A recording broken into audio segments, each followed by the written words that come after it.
en estos momentos hay condiciones en Venezuela para ir a un proceso de elecciones presidenciales. Absolutamente no. Y tampoco hay ninguna disposición del régimen de ceder el poder por esa vía. Aunque el 99.9999999% de los venezolanos así lo queramos desesperadamente. Yo estoy convencida que si no cambiamos una dirección política que ha cometido errores, por la razón que sean, Angie, desde por amenaza, por extorsión, por dinero, por miedo, por lo que sea, pero que no ha rendido cuentas. Entonces yo creo que por allí debemos empezar. Para que haya un resultado distinto, hay que hacer las cosas distintas. Y yo creo que debe ser el ciudadano quien hoy tenga el poder para decidir a quién quiere y para qué. ¿Y cuáles deberían ser entonces las condiciones reales para poder participar? Bueno, la condición es una sola, que el voto elija, punto. Que el ciudadano sepa que si se manifiesta a favor de una persona, eso se va a reflejar en el resultado. Que sea un ciudadano, un voto, y que cada ciudadano pueda hacerlo sin ningún tipo de interferencia en su elección libre, es decir, que no haya amenaza, que no haya miedo, que no haya coacción, que no es que si no votas por mí te quito la CLAP, o si votas por el otro te persigo y te cierro el negocio, o amenazo a tus hijos. Eso no es una elección libre. Ahora, para llegar allí, insisto, primero hay que llevar adelante un proceso de alineación de fuerzas muy importantes que tenemos los venezolanos y con aliados que tenemos afuera, que hoy en día, hay que decirlo, se han distanciado de Venezuela por muchas razones, entre otras creo yo por los propios fracasos que ha habido en la dirección y debilidades en la dirección política. El proceso de noviembre, perdón, del año pasado, usted no lo apoyó, ¿sí? Porque ahora sí desea ir a elecciones. ¿Qué ha cambiado? ¿O qué pudiera cambiar de aquí al 2024 para un proceso de elecciones presidenciales? Por supuesto que no lo apoyé y considero que no fueron elecciones. Creo que fue una gran farsa en el cual el régimen le asignó espacios a algunos actores que el régimen le conviene tener allí para lavarse la cara y para decir, mira que aquí hay unos opositores, pero son a los que el régimen les conviene. Pero no solo no lo apoyé yo, no lo apoyó más del 80% de los venezolanos. Porque, fíjate, en esencia, o sea, el proceso electoral en una democracia es tan importante porque al final es donde se ejerce la soberanía ciudadana, la soberanía popular, a través del venezolano que dice, este es el futuro que yo quiero para mi país y esta es la persona a la cual yo quiero sirviéndome, porque debemos recordar que cuando elegimos un funcionario, desde un presidente hasta un concejal, al final son servidores públicos, ¿verdad? Entonces, en ese proceso, eso no ocurrió y los venezolanos, porque los venezolanos no tienen confianza ni en el régimen, ni en sus brazos operadores como un ilegítimo Consejo Nacional Electoral, un ilegítimo TSJ o Tribunal Supremo de Justicia, porque yo digo, a lo que el CNS le pasa, el segundo lo repasa, ¿no? Entonces, aquí nadie se chupa el dedo, pero tampoco tenía confianza en esa dirección política. Entonces, ¿qué estoy planteando yo hoy? Vamos a un proceso limpio donde los ciudadanos podamos escoger quién es el líder que queremos que nos represente para esta nueva etapa de lucha. Ahora, un proceso limpio para elegir a quién representa las fuerzas democráticas no lo va a elegir el régimen, no lo va a contar el CNE de Maduro, eso sería absurdo. Imagínate tú, si Maduro ya elige quiénes son sus interlocutores en los fulanos diálogos, va a elegir también una vez más quién es su, digamos, el líder del opositor que lo va a enfrentar en un proceso electoral. Eso es absurdo. Entonces, no puede ser Maduro con su CNE, no puede ser los testaferros y los oligarcas, así como los oligarcas rusos, los oligarcas venezolanos con toda la plata del mundo, que le están metiendo muchísimo dinero y metiéndole muchísima proyección a algunos actores medio desconocidos, pero que les sirven a ellos. No puede ser el G4, o sea, los partidos se ponen de acuerdo para decir entre ellos quién es, ni puede ser la comunidad internacional. Para mí tiene que ser la gente. Y eso es lo que yo he planteado. Entonces, un proceso abierto donde cada venezolano vea cómo se deposita su voto manualmente, la gente lo pones en una urna transparente, la gente lo cuenta y después tú verificas que el acta de ese centro donde tú viste cómo se contaban los votos, efectivamente aparece con ese mismo número de votos en una base de datos esa misma tarde.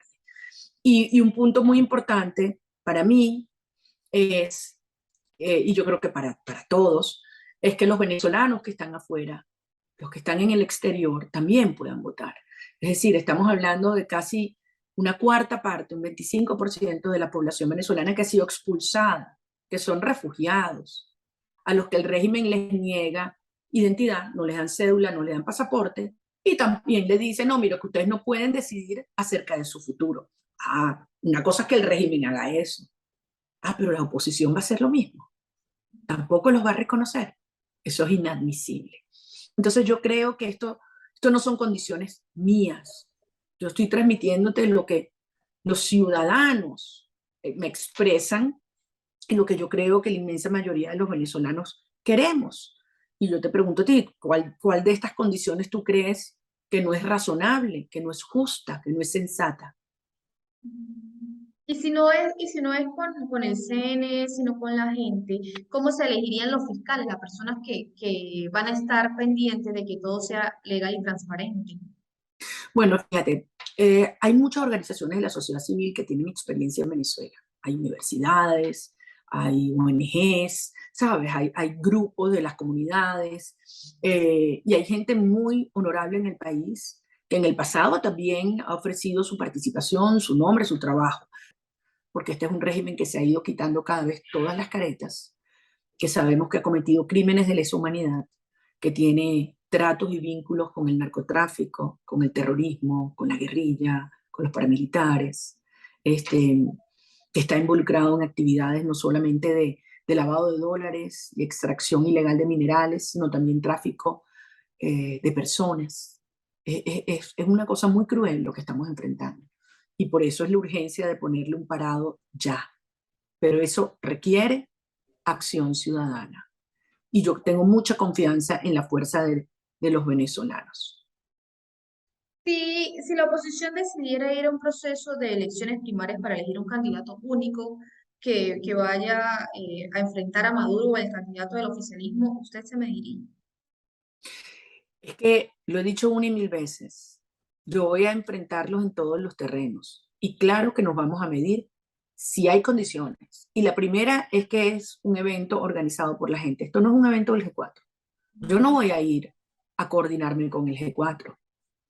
Yo quiero participar y medirnos para desplazar al G4. ¿Qué se debería garantizar en esas elecciones primarias, aparte de lo que ya comento? Yo creo que tiene que ser un proceso súper amplio y buscando la mayor justicia posible. Sé que hay algunos desafíos enormes, por ejemplo, los medios de comunicación están muy censurados bueno, yo tengo más de 10 años que no aparezco en televisión, Angie. Yo tengo más de 8 años que no me dejan salir del país. Tengo más de 4 años que no me dejan montar en un avión. Cuando yo voy para San Cristóbal me toca en el carro, me voy manejando yo. O cuando voy para la frontera, cuando voy para Puerto Ordaz, o cuando quiero ir a Guiria. Entonces ya va, vamos a poner aquí que hayan condiciones de justicia. ¿Quién financia? Vamos a permitir que los Gorrín y los Alexa financien organizaciones que se disfrazan de opositores. Es el tipo de cosas que hay que discutir. Pero al final, tiene que ser un proceso en el cual la gente mande, la gente decida, la gente confíe. Y mucha gente me dice, bueno, pero si ellos no quieren, ellos refiriéndose al G4, digo, pero ya va, ¿acaso son ellos los que deciden o somos los ciudadanos? Y si se van a esos procesos de primarias, los demás candidatos pudieran respetar los resultados, o pasaría lo que pasó en noviembre, en algunos casos, en algunos estados. Bueno, mira, yo creo que esta es una pregunta que hay que hacérsela a la gente que no tiene palabra. Yo he dado mi palabra y yo cumplo mi palabra. Yo soy una persona de palabra. Eh, Creo que hay personas que, como tú bien has dicho, en el pasado dicen una cosa y después hacen otra. Entonces yo creo que allí la gente pasa factura. ¿Usted cree que Nicolás Maduro sería el candidato presidencial o nombrarían otra persona por el chavismo? No lo sé y no me importa porque creo que es lo mismo. Al final son todo parte de lo mismo. Son criminales y son gente muy cruel que le ha hecho un daño irreparable a nuestra sociedad y que por cada día más que se queden allí, más daño le hacen. O sea, yo te digo, aquí hay una urgencia enorme. O sea, aquí hay algunos que tratan de lavarse la cara y blanquear al régimen y decir que Venezuela está mejorando. O sea, ¿cómo tú me puedes decir que Venezuela está mejorando si el 70% de los venezolanos no tienen acceso a agua potable corriente en su casa? Si un venezolano en promedio tarda entre 8 y 20 horas a la semana consiguiendo agua. Venezuela, mejor ¿para quién? ¿Para quién? Hay un grupito que quiere encerrarse y meterse, y yo le digo, bueno, algunos de ellos, yo digo, al final las mafias te terminan tocando la puerta y se te meten en tu casa. Y yo no quiero un país donde un venezolano tenga miedo a decir lo que piensa. Yo quiero una Venezuela, y es mi obsesión, donde nosotros podamos reunificar a nuestras familias en una nación con seguridad, con oportunidades, con luz y por supuesto con riqueza y con prosperidad. En caso de que se vaya a un proceso presidencial, Maduro sea el candidato y él pierda esta elección, ¿aceptaría los resultados o a través de las instituciones que él maneja tomaría una acción como lo que pasó en Barinas, que hizo otra elección?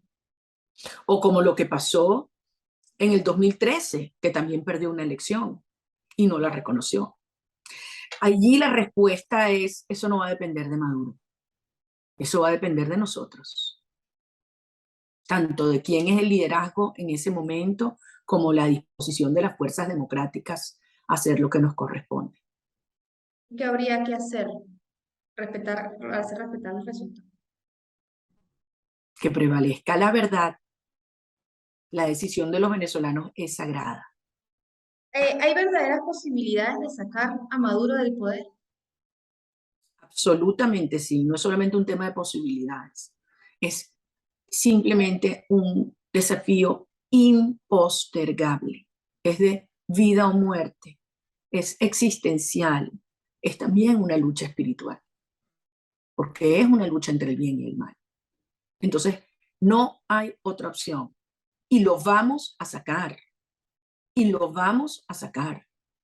Que esto ha durado mucho más y nos ha costado muchísimo más de lo que pensamos jamás, absolutamente.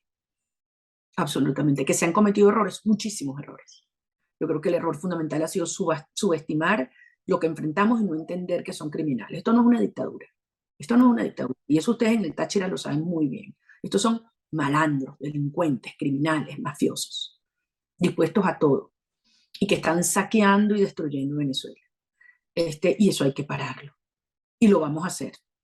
Yo no tengo ninguna duda que cuando los venezolanos podamos expresarnos limpia y libremente, vamos a acompañar un liderazgo, pero sobre todo un conjunto de valores, Angie, un conjunto de valores. Tiene que ser una política con ética.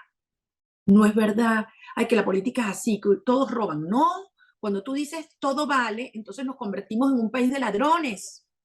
Y yo quiero un país donde nadie robe. El que robe va preso, sea quien sea. Es más, si tú eres un servidor público con mayor responsabilidad, con un cargo más alto, mayor es el castigo, porque mayor responsabilidad tienes. Entonces yo creo que este es un momento en el cual hay una lucha ética que dar, pero también hay que entender algo. Hay un gran aprendizaje. Esto que estamos viviendo hoy es el resultado del socialismo. El socialismo de antes de Chávez y el socialismo chavista, que es el peor de todos. Pero el socialismo es eso, un Estado poderoso y rico y una sociedad mendigando, pidiendo migajas. Eso es un tema fundamental, Andy. Nosotros tenemos que recuperar la familia, tenemos que recuperar las instituciones, tenemos que recuperar el territorio y tenemos que reconstruir una verdadera república liberal y democrática. ¿Por qué ha sido tan difícil o por qué la oposición sigue estando tan dividida? porque está infiltrada hasta los tuétanos. Lo que le plantea a los venezolanos es: aquí hace falta una nueva dirección política, aquí hace falta un nuevo liderazgo. Y fíjate, en ese momento los partidos rehuyeron, ¿no? Bueno, no se quieren medir. Entonces ahora vienen con el cuento de las primarias. Bueno, échenle pichón, pues, llámenlo como quieran, pero con condiciones claras. Y esto no es, insisto, un proceso del G4, esto es un proceso de la gente, donde el G4 puede participar, si quieren, pero no es un proceso de ellos, y eso es muy importante. ¿Y por qué ha sido tan difícil para la oposición ponerse de acuerdo? O sea, ¿por qué a pesar de tantos intentos, a pesar de tantas conversaciones que se pudieran estar dando, no ha sido posible? ¿Qué es lo que quieren Por, los ciudadanos? por lo que te dije antes, porque hay muchos intereses y hay mucha plata hoy en día circulando en Venezuela. El electorado se ha desinteresado mucho y se vio en los últimos comicios electorales de la política, precisamente por esa falta de acuerdo que sigue habiendo en la oposición. ¿De qué manera se puede volver a ganar la confianza? Pero yo creo que la gente lo que está harta es de la politiquería y de esos políticos, no de la política. Lo que pasa es que la gente quiere una política distinta. Entonces, la gente dice: si estando en la oposición ya estaban defalcando, imagínate si llegan al gobierno, ¿o no? Y hay gente que me dice: afuera, el régimen es un corrupto criminal que ya todo el mundo lo sabe. Pero si hay una oposición que replica prácticas opacas o corruptas, entonces, o sea, no puede ser que Venezuela tenga que escoger entre esas dos cosas horribles.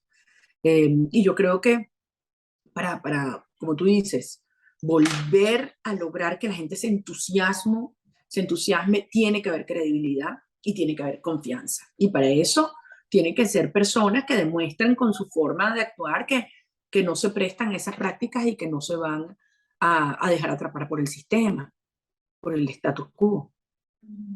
Hay quienes dicen que los movimientos, o muchos de los movimientos que ha dado la oposición, no son más que improvisaciones. ¿Cree usted que eso es cierto? Yo creo que hay de todo. Yo creo que ha habido improvisación, pero también creo que han habido errores planificados y fracasos planificados. Esos son aún peores. Pero también debo decir, también han habido aciertos y momentos maravillosos, Angie.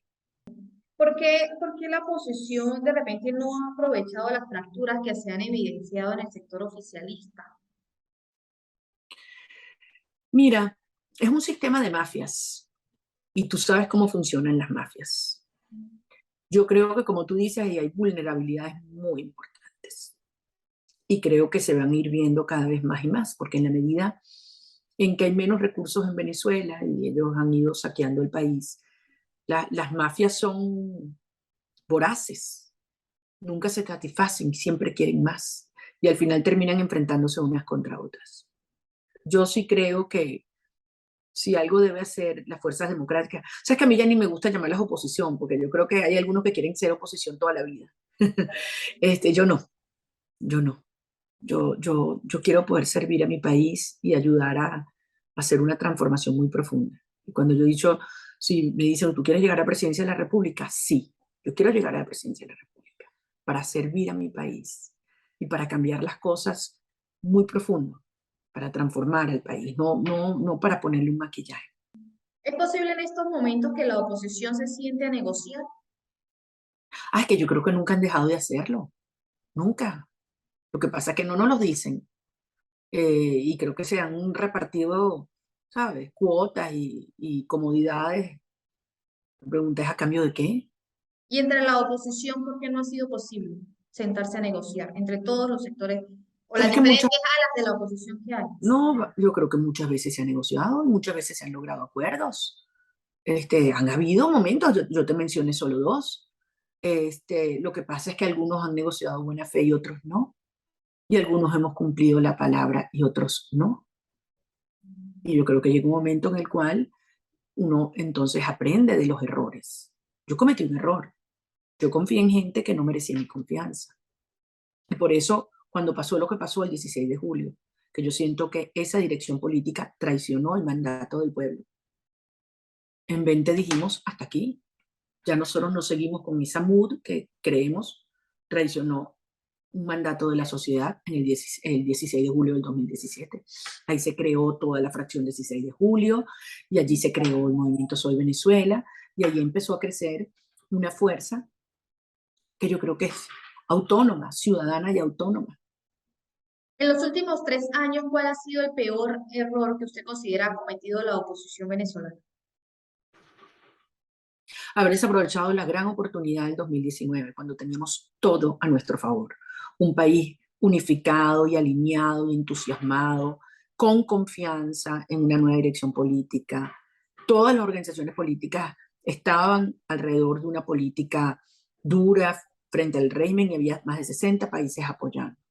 Y se votó esa oportunidad. Eso fue un error garrafal. Y vamos a votar con muchas cosas, o sea, desde el 30 de abril hasta el manejo poco transparente de los recursos, con la ayuda humanitaria y otras, el escándalo del monómero, meses de negociaciones con el régimen de espaldas al país, que después cuando nos enteramos fue por las redes sociales, y la guinda fue cuando le abrieron las puertas a los exdiputados chavistas que habían renunciado a la Asamblea Nacional para que llegaran como un caballo de Troya y se agarraron la Asamblea. ¿Cree que fue un error de repente llamar a la abstención en los últimos procesos electorales? No lo creo, no creo que hubiésemos logrado hacer todo ese movimiento del 2019 si no hubiese habido el repudio del 2018. El 2018 fue una gran farsa. Nadie, ni siquiera en la comunidad internacional lo reconocieron. Y eso, en mi criterio, le produjo una gran ilegitimidad a Maduro. Y los preocupa mucho, fíjate, porque eso están desesperados de meter a todo el mundo en el carril electoral nuevamente. Es que no fueron elecciones, no lo han sido. ¿Sigue teniendo cabida ese gobierno interino o usted cree que ya debería desintegrarse? Nosotros en diciembre de este año, los diputados de 20 manifestaron que no continuaban dando el apoyo que debía al interinato y que debía plantearse un nuevo esquema, porque definitivamente pues no cumplió un objetivo y en mi criterio tampoco ha rendido cuentas debidamente.